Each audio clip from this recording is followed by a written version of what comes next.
Esto es DW Noticias desde Berlín. Israel apunta a la ciudad de Rafah, en el sur de la Franja de Gaza, donde cientos de miles de civiles han huido de los bombardeos en otras partes del territorio palestino.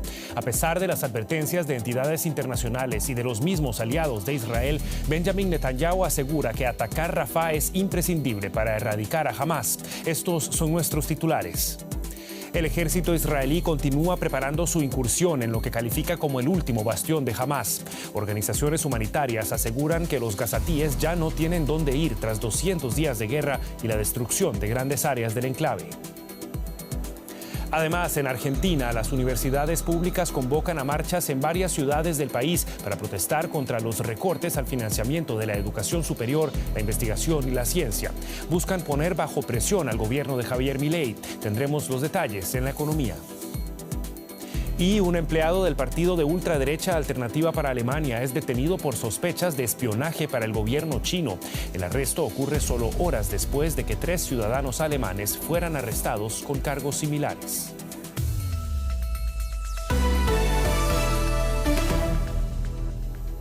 Los saluda Javier Arguedas. Gracias por informarse con nosotros. Israel afirma estar planificando una ofensiva militar en la ciudad de Rafah, en el sur de la Franja de Gaza, a pesar de haber retirado a muchas de sus tropas de la zona.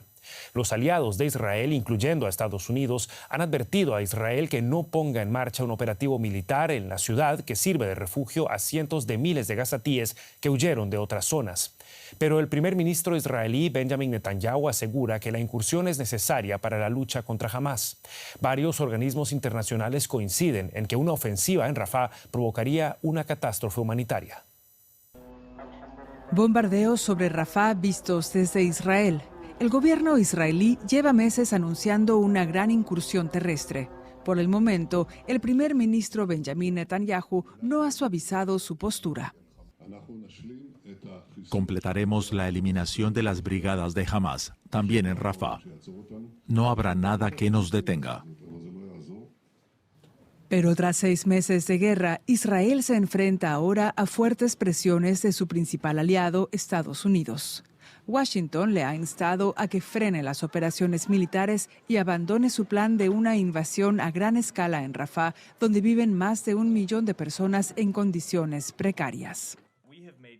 Le dejamos claro a Israel que una invasión militar a gran escala en Rafah tendría un efecto enormemente perjudicial para los civiles y que en última instancia dañaría la seguridad de Israel. Israel afirma que una ofensiva terrestre a gran escala tendría como fin acabar con Hamás. Una invasión de este tipo probablemente se parecería a lo que ya ha ocurrido en otras partes de Gaza, en áreas urbanas como Yan Yunis y la ciudad de Gaza, al norte de Rafah. Una campaña aérea combinada con tanques y tropas sobre el terreno tendría consecuencias catastróficas para la población civil. Israel ha dicho que evacuará a los civiles a otros lugares de Gaza, pero no ha dado detalles concretos. Este tipo de invasión terrestre provocaría tal vez un distanciamiento por parte de Estados Unidos, que ha condicionado su apoyo militar en un futuro a la forma en que Israel trate a los civiles en Gaza. Pero Israel también ha llevado a cabo operaciones selectivas con éxito. A principios de este mes, los comandos recuperaron el cadáver de Elad Katzir, que había sido tomado como rehén el 7 de octubre. Estas incursiones se basan en información de inteligencia precisa, más que en una potencia militar abrumadora. El camino que elija Israel puede depender de la política. En Estados Unidos, el presidente Joe Biden se enfrenta a importantes presiones de la izquierda para que frene al gobierno israelí, mientras que en su país, Benjamin Netanyahu se enfrenta a una opinión pública que desea mayoritariamente derrotar a Hamás. El jefe de la Agencia de la ONU para los Refugiados Palestinos celebró la publicación del informe independiente que concluyó que Israel no proporcionó pruebas de sus acusaciones sobre los vínculos del personal de la agencia con la organización islamista palestina Hamás, considerada terrorista por la Unión Europea, Estados Unidos, entre otros. Philippe Lazzarini afirmó que los ataques a su agencia tenían motivaciones políticas y acusó a Israel de querer desmantelar la UNRWA para despojar a los palestinos de su estatus de refugiados. Las acusaciones de Israel provocaron que algunos países congelaran su donación de fondos para la agencia de la ONU. Muchos han reanudado la financiación, pero Estados Unidos y Alemania, por ejemplo, continúan sin hacerlo. DW preguntó a la ministra alemana para Cooperación Económica y Desarrollo, Svenja Schulze, su opinión sobre el resultado del informe. Esto fue lo que nos dijo. El informe muestra muy claramente que la UNRWA está capacitada para hacer su trabajo aquí, que no forma parte de Hamás. Vamos a analizar el informe en detalle, pero la primera impresión es que se trata de un informe muy importante para demostrar que la UNRWA está haciendo un muy buen trabajo. El tema es controvertido en muchísimos países y sobre todo también en Estados Unidos, donde varias universidades cerraron sus instalaciones y están optando por la enseñanza en línea debido a las protestas estudiantiles contra la guerra en la Franja de Gaza. Algunas de las instituciones temen que los campamentos de estudiantes fomenten sentimientos antisemitas y piden por ello que sean desalojados. Las controversiales medidas de represión han desatado la indignación en una parte del mundo académico y provocado cientos de arrestos. La Universidad de Nueva York advirtió a los estudiantes que desalojaran el lugar antes de llamar a la policía para detenerlos. Habían estado acampando delante del campus para protestar contra la incursión militar de Israel en Gaza. Este movimiento se ha ido extendiendo en universidades por todo Estados Unidos. Ahora algunas instituciones, como esta en Boston, están restringiendo el acceso al campus para controlar lo que pasa dentro.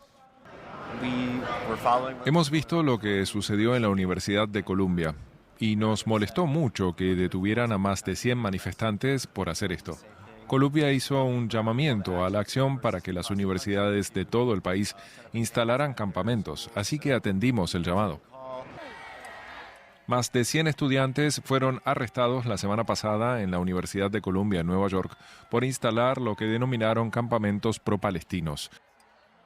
Se establecieron justo cuando la presidenta de la universidad enfrentaba a los legisladores del Congreso estadounidense que la interrogaron por denuncias de un creciente antisemitismo en el campus. La universidad ya ha cerrado sus puertas y ha optado por la enseñanza en línea, pero para algunos legisladores esto no es suficiente. Todos y cada uno de los rectores y presidentes de las universidades que se niegan a tomar medidas deberían dimitir por vergüenza. Nunca he visto un acto más vergonzoso que el que estamos viendo en los campus universitarios. Las últimas confrontaciones entre estudiantes y directivos universitarios han coincidido con la celebración de la Pascua judía, una de las festividades más importantes del judaísmo. Mientras que algunos estudiantes acuden a los cursos en línea, muchos se quedan en los campamentos. Dicen que para ellos es una cuestión de justicia y libertad de expresión. Dejamos atrás el conflicto palestino-israelí para concentrarnos en Europa, donde el primer ministro de Reino Unido, Rishi Sunak, anunció que aumentará el gasto en defensa hasta llegar al 2,5% del Producto Interno Bruto en 2030. Sunak justificó esta decisión como una necesidad en un mundo que, según dijo, vive el momento más peligroso desde el final de la Guerra Fría. Sunak hizo estas declaraciones durante una visita a Varsovia junto al secretario general de la OTAN, Jens Stoltenberg. También dio a conocer los detalles de un paquete nuevo de ayuda militar a Ucrania por valor de 580 millones de euros, que incluirá barcos, munición y misiles de defensa antiaérea. Reino Unido se suma así a Estados Unidos en anunciar más armamento para Ucrania, ayuda que es urgentemente requerida en el frente de la guerra. Y nuestra enviada especial, Carolina Chimoy, se encuentra en la ciudad de Kiev dando seguimiento a los pormenores de esta guerra. ¿Qué tal, Carolina? Muy buenas noches para vos. Varias ciudades ucranianas se encuentran bajo grave amenaza conforme se anuncia más ayuda militar para el ejército ucraniano por parte de los aliados de Occidente. ¿Qué momento se vive en esta guerra tras meses de malas noticias para Ucrania? Bueno, como sabes, Javier, y como también escuchábamos en el informe, Rusia está incrementando los ataques, sobre todo en el este de Ucrania. Vimos, por ejemplo, ayer como la segunda ciudad más grande de Ucrania, Kharkiv, fue bombardeada por las fuerzas rusas. Incluso una alta torre de televisión fue completamente destruida. Los trabajadores de esa torre de televisión ya habían buscado refugio, con lo cual no hubo muertes después de ese ataque. Sin embargo, vemos que realmente hay un incremento en estos ataques. También aquí en la capital, en Kiev, donde hemos vivido bastantes alarmas aéreas durante las últimas horas, sobre todo en la noche de ayer. Por lo tanto, la ayuda que recién mencionabas, ese paquete de ayuda por parte de Estados Unidos, llega en un momento muy esperado y tiene una gran bienvenida acá en Ucrania, porque ahí estamos hablando sobre todo de defensa aérea y artillería, que son dos elementos que Ucrania necesita realmente urgentemente. Zelensky incluso ayer dijo que si hubiesen tenido este equipo el día de ayer, Kharkiv no hubiese sufrido los ataques que vimos. El armamento, la artillería es una cosa, pero también se necesitan tropas. Carolina, Ucrania acaba de anunciar que suspenderá los servicios consulares para hombres en edad de servir en el ejército que se encuentren fuera del país. ¿Es tan grave la falta de soldados en el ejército ucraniano? Lo es, Javier. Los soldados que están en el frente, mayormente voluntarios, están cansados, llevan ya más de 2 años luchando, varios heridos. Como bien sabes, el gobierno ucraniano ha dicho que necesita al menos 250,000 soldados nuevos. Por ello, esta nueva ley de movilización es importante. En ella se ha bajado la edad de reclutamiento militar de 27 años a 25 años. También ese punto que mencionabas, consular, donde los ciudadanos, varones ucranianos, quienes están en el extranjero, no podrán renovar sus pasaportes en los consulados ucranianos en el extranjero sin haberse registrado primero en el servicio militar, en el ejército ucraniano. Todos los hombres entre 18 años y 60 años de edad tienen que registrarse en el ejército ucraniano y además portar con ellos este registro constantemente, porque la policía los puede parar y preguntar por este registro. Sí, Ucrania necesita urgentemente soldados, así también como la artillería y la ayuda de Occidente. Sin este tipo de ayuda, perderían esta guerra. Ucrania se baraja entre la esperanza y la preocupación. Era el reporte de Carolina Chimoy desde la ciudad de Kiev. Muchísimas gracias, Carolina. Y aquí en Alemania, los servicios secretos continúan con una serie de arrestos de presuntos espías. Un alemán con raíces chinas fue detenido en la ciudad de Dresde, en el este del país, acusado por la fiscalía de actuar como agente secreto para China. El sospechoso trabajaba para un político de alto rango del partido de ultraderecha alemán AfD. La fiscalía alemana acusa a Jiangyi, no se permite revelar su nombre completo, de entregar a China información confidencial desde el Parlamento Europeo. Se trataría de debates en torno a la seguridad y la defensa en relación a la influencia china sobre la infraestructura crítica de Europa. Además, se le acusa de espiar a personas en Alemania contrarias al gobierno chino. Jiangyi, ciudadano alemán, trabajaba como ayudante de Maximilian Krah, diputado del Parlamento Europeo por AfD, partido de extrema derecha. Krah declaró no tener conocimiento previo a la detención de su colaborador, a quien despedirá si las acusaciones resultan confirmarse, dijo. La Unión Europea suspendió de inmediato al presunto espía. Algunos piden medidas más duras. Es realmente urgente que investiguemos y obtengamos información exhaustiva sobre lo que está ocurriendo. Que es que los llamados patriotas están demostrando su debilidad a la hora de aceptar dinero de autócratas de todo el mundo. Una semana después de que el canciller Olaf Scholz visitara China, en Alemania se ha detenido a varias personas por espionaje. La ministra alemana de Interior afirma que el último caso es especialmente relevante. Las acusaciones de espionaje para China son muy graves. Y si resulta ser cierto que este espionaje tuvo lugar desde dentro del Parlamento Europeo, sería un ataque contra la constitución interna de la democracia en Europa. Por su parte, China ha negado cualquier participación en espionaje. Pero mientras la Unión Europea se prepara para las elecciones parlamentarias en junio, este incidente acrecenta la sospecha de que las instituciones democráticas de Europa están en la mira de los servicios de inteligencia de otros países. Pero las instituciones europeas continúan trabajando en lo suyo, también en defensa del consumidor. Juliana González está con nosotros y la economía. Así es, Javier. Y del medio ambiente. Es que el Parlamento Europeo aprobó una ley que será decisiva para reducir la cantidad de desechos electrónicos. Establece así el llamado derecho de reparación. Es decir, cuando se dañe un refrigerador, un teléfono móvil o una aspiradora, los fabricantes deberán, eso sí, bajo ciertas condiciones, reparar el producto o facilitar su reparación. Según cálculos de la Comisión Europea, cada año se generan unas 35 millones de toneladas de basura en forma de productos que podrían ser reparados. Para los consumidores, esto supone un costo de unos 12.000 millones de euros. La nueva ley obliga a los fabricantes a elaborar productos que se puedan reparar y prohíbe expresamente a los fabricantes que impidan el uso de repuestos de segunda mano o impresos, por ejemplo, en tercera dimensión, por talleres de reparación independientes. Asimismo, en el futuro debe ser posible reparar un aparato con herramientas convencionales disponibles para cualquier persona. Y hablamos ahora de Tesla. Y es que los ingresos de esta automotriz se desplomaron un 55% en el primer trimestre de este año. La facturación de la compañía propiedad del magnate Elon Musk se vio lastrada por el descenso de la demanda de vehículos eléctricos. Tesla ingresó 21.300 millones de dólares de enero a marzo, menos 2.000 millones menos que el mismo periodo del año pasado. El dato es peor incluso de lo que pronosticaban los analistas. Las acciones de la automotriz acumulan este año una caída de más del 40%. Esta caída se debe a esa rebaja de hasta $2.000 que la compañía aplicó en Estados Unidos y China a los modelos más populares de la marca, como el Y y el 3. Ante esto, Tesla prevé despedir a una décima parte de su plantilla. Pierde brillo Tesla, considerada una de las 7 magníficas de la bolsa. Analizamos las cifras publicadas hoy por este referente de los autos eléctricos con mi colega Ana Nieto desde Nueva York. Ana, es un gusto saludarte desde Tesla. Ya se advirtió que este año iba a ser difícil. ¿Algún dato positivo para rescatar en el informe trimestral de Tesla?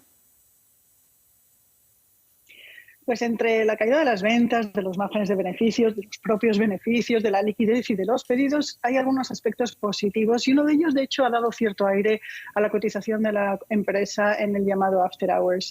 Los inversionistas están valorando positivamente que la empresa esté acelerando el lanzamiento de nuevos vehículos con los que renovar una línea que tiene, que es limitada y que se está quedando antigua.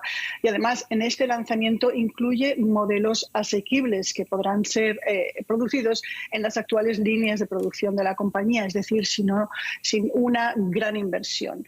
La nueva producción empezará en la segunda mitad del año 2025 y es clave para un mercado, el eléctrico, que necesita un nuevo impulso para sus ventas. Los negocios no automotrices, como el almacenamiento de energía, los paneles solares para las casas y las estaciones de recarga de los coches, también han tenido una evolución más positiva. Los beneficios han crecido un 12% con respecto a los del año pasado, un 64%, y las ventas un 12%. Pero es una parte del negocio mucho más pequeña que la automotriz, sin duda. Ana, ¿y cuáles son esos desafíos, los mayores desafíos a los que se enfrenta Tesla? El más importante es, sin duda, la evolución de un mercado eléctrico que ahora mismo está dando señales de una cierta desaceleración. Tesla reconoce que las ventas se están inclinando por el lado de los coches híbridos, donde ellos no tienen ninguno para competir. El día 8 de agosto va a presentar su robotaxi. Es este auto de conducción autónoma, que es un segmento por el que aún tienen que transmitir algún interés al mercado, y es un proyecto tan innovador como caro, en un momento en el que el resto de Tesla se parece más a lo que es una empresa automotriz, con márgenes bajos, con costes altos y con una cotización que no se compara al que tradicionalmente tienen las empresas de alta tecnología. Es una cotización mucho más baja. Y a todo esto se une el efecto en la empresa y en la cotización del drama que siempre acompaña a Elon Musk, que ha vuelto a pedir miles de millones de dólares en compensación y mientras está despidiendo al 10% de su plantilla global. Las paradojas de Elon Musk y Tesla. Ana Nieto, muchas gracias por estos análisis de los resultados de Tesla desde Nueva York. Gracias, Juliana. Y nos vamos ahora a Argentina. En Buenos Aires, más de 100.000 personas marchan en defensa de la universidad pública. Una movilización convocada por las universidades en repudio a los recortes al financiamiento de la educación superior, la investigación y la ciencia. El rechazo de estudiantes y profesores es respaldado por sindicatos y también por partidos opositores del país. La protesta, que se extendió a 57 universidades estatales en diferentes ciudades, busca restablecer un presupuesto que sufrió un severo ajuste desde que el presidente ultralibertario Javier Milei asumió el poder en diciembre pasado, con el objetivo de eliminar el déficit público. En la protesta multitudinaria participó la prestigiosa Universidad de Buenos Aires, la mayor del país, que se ubica entre las 100 mejores del mundo y debido al recorte de un 80% de su presupuesto, en términos reales, está bajo amenaza de cierre. Como resultado de los recortes, las universidades han reducido la oferta de cursos e incluso han tenido que cortar el suministro de energía. Esta marcha moviliza a estudiantes, docentes y dirigentes políticos y sindicales. Y desde Buenos Aires nosotros conectamos con nuestro colega, el periodista Alejandro Rebocio. Alejandro, es un gusto saludarte. El reclamo central es el recorte en las partidas presupuestarias de las universidades nacionales, pero el gobierno de Milei dice que esa discusión ya está saldada. ¿Busca el gobierno de Javier Milei privatizar las universidades o cómo deberían estas universidades recibir fondos?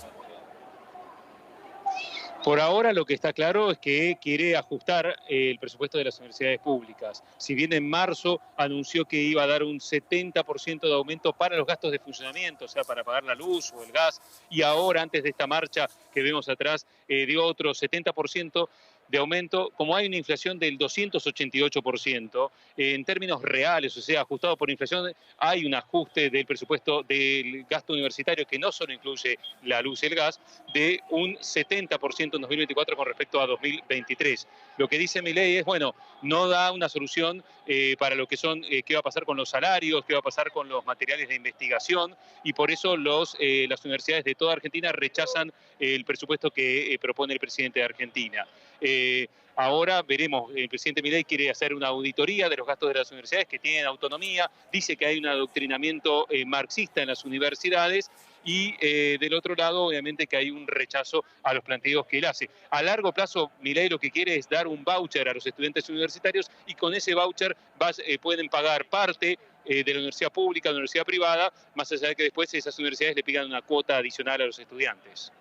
Bueno, complicado modelo. Y desde el gobierno critican precisamente esa movilización que hemos visto es masiva, Alejandro. Incluso la ministra de Defensa la calificó, y aquí cito, rara. ¿Cómo se desarrollan esas movilizaciones y son una reivindicación social amplia o son de la oposición? Están desarrollándose esta manifestación con absoluta tranquilidad, en paz, sin violencia y sin tampoco mucho control policial. La ministra de Seguridad había dicho que iba a aplicar el protocolo antipiquetes para forzar a la gente a marchar por las veredas, pero hay tanta gente que las calles han quedado ocupadas y la policía no lo ha impedido. Los que están marchando son la mayoría gente de la oposición, pero de una oposición muy amplia, desde la oposición dura del peronismo, de la izquierda, pero también está la oposición dialoguista, la que está aprobando o que quiere aprobar varias de las reformas económicas liberalizadoras de Milei, por ejemplo de la Unión Cívica Radical, UCR, el partido histórico de centro de aquí de Argentina. Pero lo que dice esta oposición dialoguista es, estamos de acuerdo con reformas, pero no estamos de acuerdo con tocar la universidad pública y gratuita, que es un activo para muchos o quizá para la mayoría de los argentinos. La pregunta es si entre estos manifestantes están los jóvenes que el año pasado encumbraron en forma masiva a Milei hacia la presidencia argentina y que ahora tal vez esos estudiantes universitarios se sienten en parte defraudados con el presidente Milei por este recorte en particular.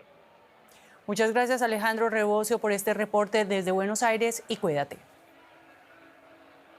Gracias a ustedes. Y nosotros dejamos Argentina para adentrarnos en la política venezolana, Javier. Que como siempre da de qué hablar, Juliana. En Venezuela, partidos opositores formalizaron este martes su adhesión a la candidatura unitaria del diplomático Edmundo González Urrutia para enfrentar a Nicolás Maduro en las elecciones del próximo 28 de julio. Luego de que la plataforma unitaria denunciara trabas en el Consejo Nacional Electoral, las formaciones Un Nuevo Tiempo y Movimiento por Venezuela lograron oficializar su respaldo. El presidente brasileño Luis Ignacio Lula da Silva calificó este martes de extraordinario que la oposición venezolana se agrupe en torno a un candidato único. El gobierno brasileño había manifestado su preocupación por las trabas impuestas a la inscripción de candidatos y recibió una airada respuesta de la Cancillería venezolana. Entre tanto, en Caracas, el Consejo Nacional Electoral daba la bienvenida al equipo técnico de la ONU que llegó al país para conocer cómo marcha el proceso rumbo a las elecciones presidenciales. Y es tiempo de hacer un repaso de otras noticias que estamos siguiendo para ustedes a esta hora. 5 migrantes murieron mientras trataban de cruzar el Canal de la Mancha entre Francia y Reino Unido. Se cree que cayeron al agua mientras viajaban en una embarcación en la que se hacinaban 112 personas. De ellas, medio centenar fueron rescatadas y llevadas a una población francesa cercana. Según las autoridades, el resto decidió continuar con su travesía. En Estados Unidos, el juez que preside el juicio contra Donald Trump por el caso Stormy Daniels anunció que no se pronunciará por el momento sobre la posible penalización al expresidente por haber violado supuestamente la llamada Orden Mordaza, que limita sus comentarios públicos sobre varias figuras del caso. Trump está acusado de falsificar registros comerciales para encubrir un pago de $130,000 a la actriz porno Stormy Daniels. Un tribunal de Moscú rechazó la última apelación del periodista del Wall Street Journal, Ivan Gershkovich, contra su prisión preventiva. Las autoridades rusas detuvieron a Gershkovich en marzo de 2023, mientras viajaba por el país durante la realización de un reportaje acusándolo de espionaje. Tanto el periodista como las autoridades estadounidenses niegan categóricamente los cargos. Y líderes mundiales se reúnen desde hoy hasta el 29 de abril en Ottawa, la capital de Canadá, con el propósito de avanzar en un tratado mundial vinculante que ponga fin a los residuos plásticos. Se espera que el tratado se apruebe a finales de este año y podría ser el más importante en materia de emisiones de gases de efecto invernadero y protección del medio ambiente desde el Acuerdo de París del año 2015. Y antes de irnos, imágenes que nos llegan desde Atenas, que se vio cubierta por el polvo procedente del desierto del Sahara. El fenómeno tiñó de rojo el cielo sobre los principales monumentos atenienses, incluida la Acrópolis, dándole a la ciudad una apariencia casi marciana. Para los fotógrafos fue toda una oportunidad para capturar imágenes poco habituales. No obstante, las autoridades alertan que la nube podría reducir la visibilidad significativamente y también provocar problemas respiratorios. Se espera que un cambio de viento, eso sí, despeje este miércoles los cielos de la capital griega. El desierto del Sahara emite entre 60 y 200 millones de toneladas de polvo mineral cada año. Y con esto despedimos esta edición de DW Noticias. Muchas gracias por habernos acompañado. Recuerden que siempre pueden mantenerse al tanto de la actualidad visitando nuestro sitio en internet, la dirección como siempre dw.com, o seguirnos en nuestras redes sociales. Para ello busquen DW Español.